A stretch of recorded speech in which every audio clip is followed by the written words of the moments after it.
আজকে আমাদের গল্প হচ্ছে একটা রূপকথার গল্প। গল্পের নাম অবহেলার রানী।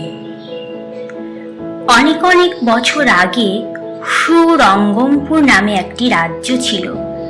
রাজ্যটি ছিল অপার সৌন্দর্যে ভরপুর, নদী, পাহাড়, সোনালী ধানক্ষেত আর ভরপুর সম্পদে পূর্ণ। এই রাজ্যে রাজা ছিলেন যুবরাজ অর্জুন দেব, যার বুদ্ধি ছিল ধারালো কিন্তু হৃদয় ছিল দুর্বল, বিশেষ করে রূপের কাছে। রাজা অর্জুন দেব বিবাহ করেছিলেন দুই রানীকে। প্রথম রানী রাজকন্যা চারুলতা, নাম যেমন রূপও তেমনি অসাধারণ। রাজ্যের গণ্ডি পেরিয়ে তার সৌন্দর্যের কথা ছড়িয়ে পড়েছিল পারস্য, কাশ্মীর ও চীনের দরবারেও। তার চুল ছিল রাতের মতো ঘন কালো, চোখ দুটো শালিকের মতো টানা টানা। রাজা মুগ্ধ ছিলেন তার রূপে, তার হাসিতে, তার চাহনিতে। আর দ্বিতীয় রানী ছিলেন মাধবী। তিনি ছিলেন এক ক্ষুদ্র প্রতিবেশী রাজ্যের রাজকন্যা। রূপে ছিলেন সাধারণ, কিন্তু মন ছিল স্বর্ণের মতো নিখাত। তার চুল ছিল এলোমেলো, গায়ের রং তামাটি, মুখে ছিল এক ধরনের শান্ত দীপ্তি। তার চোখে ছিল সহানুভূতি, ঠোঁটে ছিল মৃদু হাসি।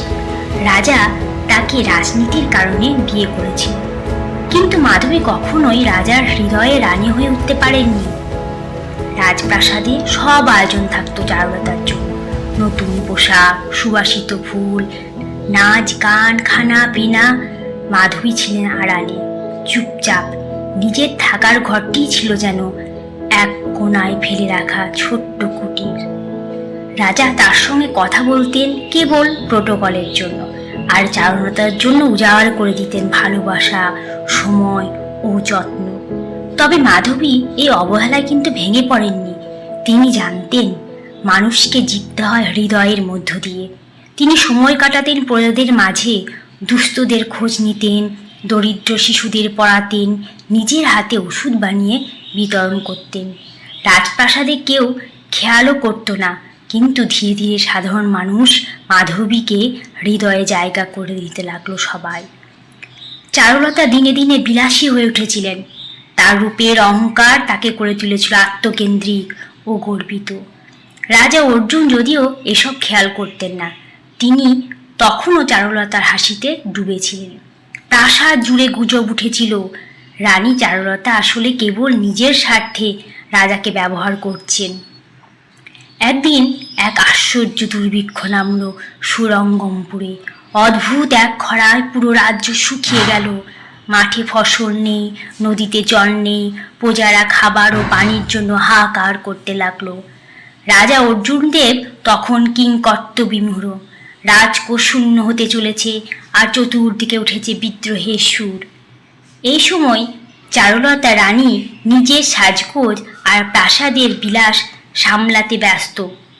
তিনি বললেন, রাজামশাই, দরিদ্রদের নিয়ে ভাবার সময় এখন নয়, আগে আমাদের প্রাসাদ রক্ষা করুন। রাজা স্তব্ধ হয়ে গেলেন। তার চোখে যেন প্রথমবার চারুলতার সত্যিকারের মুখ ফুটে উঠল। এদিকে মাধবী রানী নির্ভয়ে কাজে নেমে পড়লেন। তিনি নিজের গয়না বিক্রি করলেন, রান্নাঘরের রসদ সাধারণ মানুষদের মধ্যে বিলিয়ে দিলেন। তিনি নিজে গ্রামে গিয়ে মাটিতে কুয়ো খুঁড়তে সাহায্য করলেন। শিশুদের কাঁধে হাত রেখে বললেন, আরে আমি তোমার মায়ের মতো। প্রজারা তখন মাধবীকে জননী রানী নামে ডাকতে লাগলো। তার মুখে রূপের জৌলুস ছিল না, কিন্তু তার আচরণ ছিল মাতৃত্বের আলো। সেই প্রজারা এতদিন রাজাকে ভয় করত, তারা প্রথমবার মাধবীর ডাকে একত্রিত হয়ে কাজ শুরু করলো। নতুন কুয়ো, ক্ষেত, জমি, সাপ, বীজ সংরক্ষণ, এত কিছু দেখে রাজার হৃদয় কেঁপে উঠল। এক সন্ধেবেলায় তিনি মাধবীর কাছে গিয়ে বললেন, তুমি তো আমার রানী, অথচ আমি কি কখনো তা স্বীকার করেছি? মাধবী শান্ত গলায় বললেন, যে ভালোবাসার দাবি করে না সেটাই তো সবচেয়ে সত্যি ভালোবাসা। রাজা সেদিন প্রথম বুঝলেন, প্রেম কেবল বাহ্যিক সৌন্দর্যে নয়, বরং ভালোবাসা, ত্যাগ ও কর্তব্যবোধে লুকিয়ে থাকে। এরপর এক রাজসভায় রাজা অর্জুন দেব ঘোষণার সময় এলো। মাধবী রানী পিছনে দাঁড়িয়েছিলেন। চারুলতা গর্জন করছিল, আমি তো সবার চেয়ে সুন্দরী, আমি এই রাজ্যে রানী।